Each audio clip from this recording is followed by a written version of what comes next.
Hello there, my name's Annette with Sunbeam Fabric Art. Welcome to my channel. Today I'm cutting up this Penelope layer cake. This layer cake is perfect for this easy star pattern I like to do for charity quilts. Most of the fabrics in this layer cake are light or medium. In my case, there are a lot of pinks and greens, but then there are just a very small number of dark fabrics. So you can see on the right there, I've got that black background with a pink floral, and there was another black background with a different print. And I do have some lighter, medium, black and white, black and gray colors as well.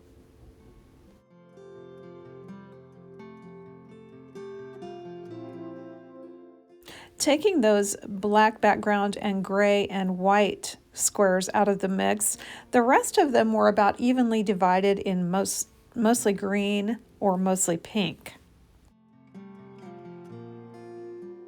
I have made this quilt before with a layer cake that was mostly jewel tones, but I added in black 10-inch squares.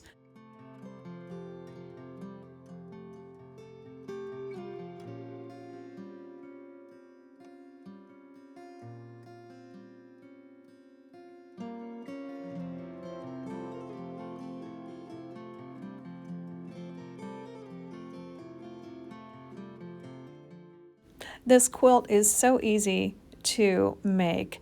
The first thing I'm going to do here is take 4 of my black background squares. I've got 2 of one print and 2 of another print, and I'm just going to subdivide these into 5-inch squares.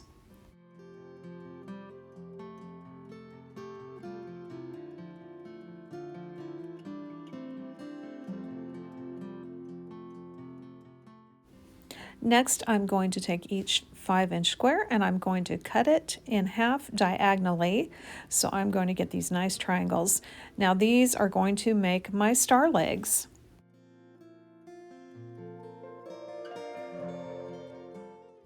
I chose the darkest fabric for the star legs, and I'm going to be putting a medium or lighter shade in the middle of the star.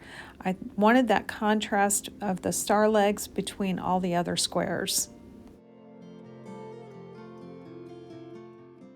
I sorted out my fabrics a little bit. I thought I would use the green shades for the blocks that need the star legs. Here's my final sort. I've got the greens. There's 16 that are mostly green on the right-hand side. Those are going to have star legs put on them. Then I've got 4 black and gray and white for the center of my stars. I've got my star legs, and I've got 16 that are shades of pinks for just plain squares that will not be cut and will not have star legs.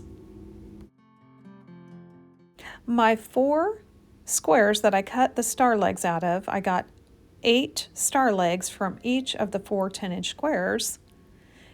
That means I'm going to be able to put 2 star legs on 16 blocks. So I'm taking those 16 that I showed you on the right-hand side of the screen a minute ago, and I'm going to be attaching 2 triangles to each of those 16 squares.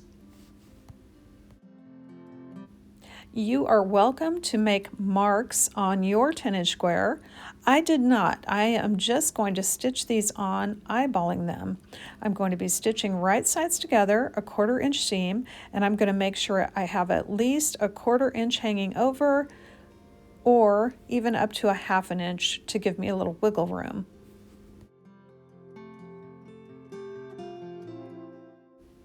I'm going to go ahead and go through and get all these star legs stitched on.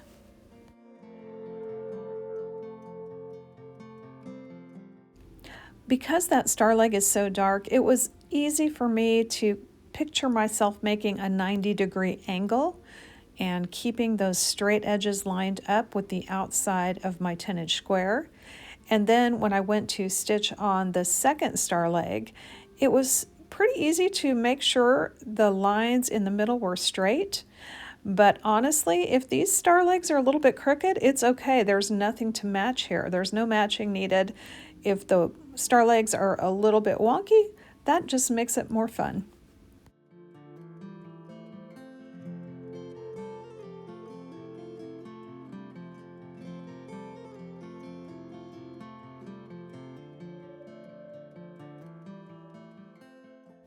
I probably could have chain pieced these star legs on, but I just wanted to keep track since I was using two different prints for the star legs.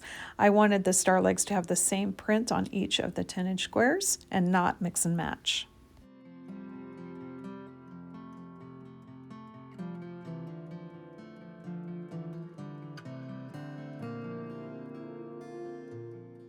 Here is a close-up look at those star legs after they've been stitched. You can see when I fold back, I've got plenty of wiggle room to make sure that my entire 10-inch square has been covered. Next, I'm going to press these star legs open.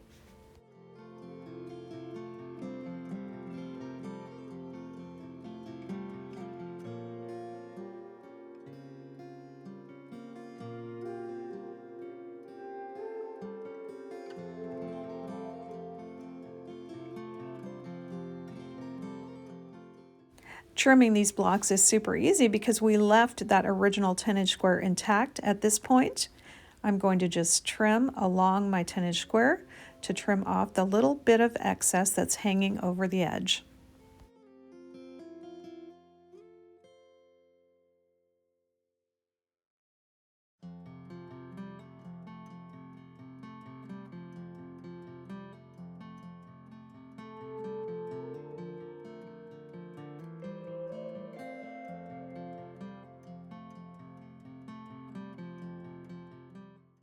Once I've got the trimming done, I'm going to just lift that black star leg and I'm going to just trim away the triangle underneath and add that to my triangle stash for wonky flying geese projects.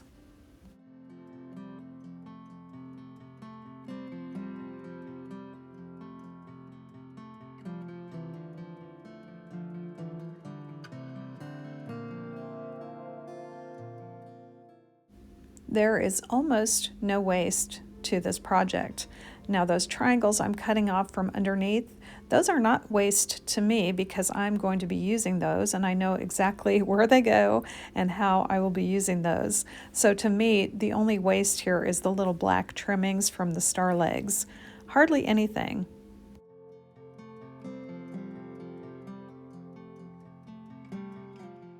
Next off, I laid my blocks out on my tabletop.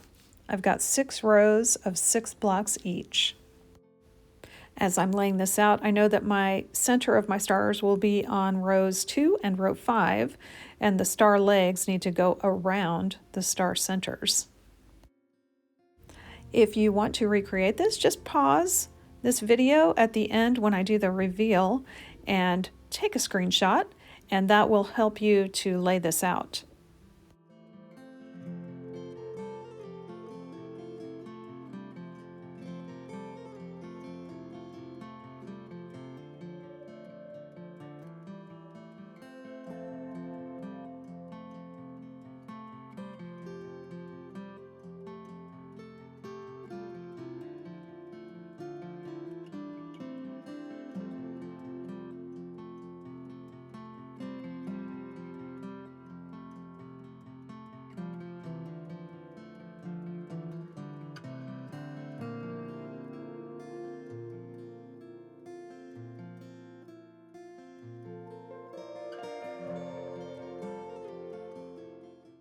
Once I had the 6 rows laid out, I was ready to start chain piecing. I just took each pair. I started on the right of the bottom row, then went to the middle of the bottom row and the left of the bottom row.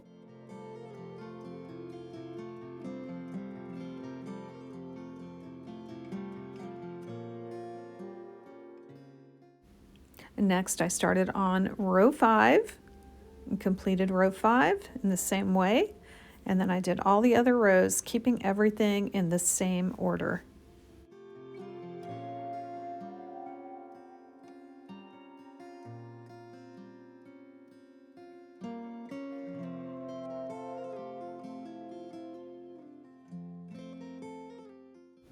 Once I had that chain separated, I was able to start putting my rows together, and I would put 2 pairs together first.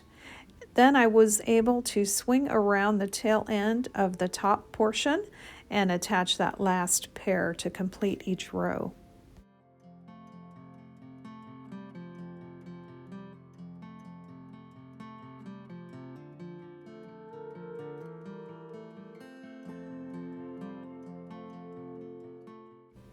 Here's a little bit of a widescreen shot of that finished 6th row.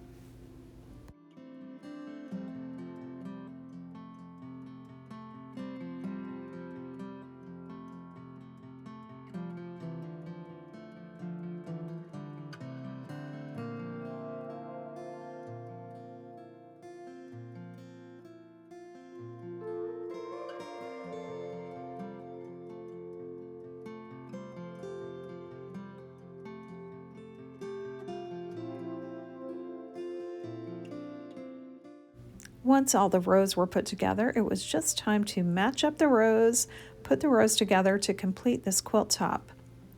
Now I'm laying out row 1 and row 2 here so you can kind of see how I'm just verifying that I've got the same star leg print next to the same star leg print. I wanted the prints to all match going around a star.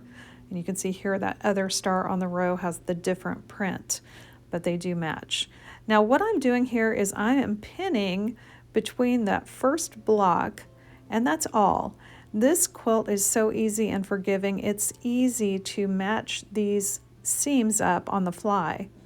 If you're a beginner quilter, I recommend you pin or clip on every one of your joinings and plus some space in the middle. Things can tend to shift around on you when you're putting quilt rows together.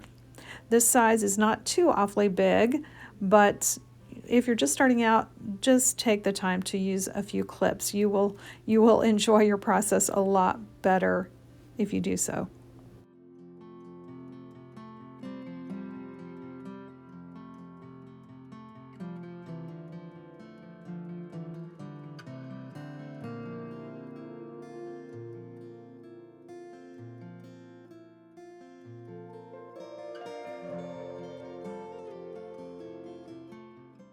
Once I had my 3 sets of pairs of rows put together, I just put those 3 sets together to complete the quilt top. And the very last thing I did was go all the way around the quilt top and secure those seams on the outside. There's not going to be a border on this quilt, and I just want to make sure those stay secure until I can quilt this quilt or until it goes to an organization that will finish the quilting for me. Here's our look at the finished quilt top. So you can pause the screen here and draw out your own plan or however you want to do it. But let's talk about the colors. The last time I made this quilt, I used a jewel tone layer cake, and then I added in my own 10-inch black squares for the stars. So the stars were completely black. This would be lovely to use a one-tone layer cake. For example, if you have a layer cake that is all blues, and then make your stars a contrasting color like a red. Speaking of red, this would also make a good quilt of valor, red, white, and blue. Let me know in the comments what you think. What would you make this pattern with? Either way, that's one more layer cake out of my stash and one more charity quilt I can donate. Thanks so much for joining me today. I hope to see you back again real soon.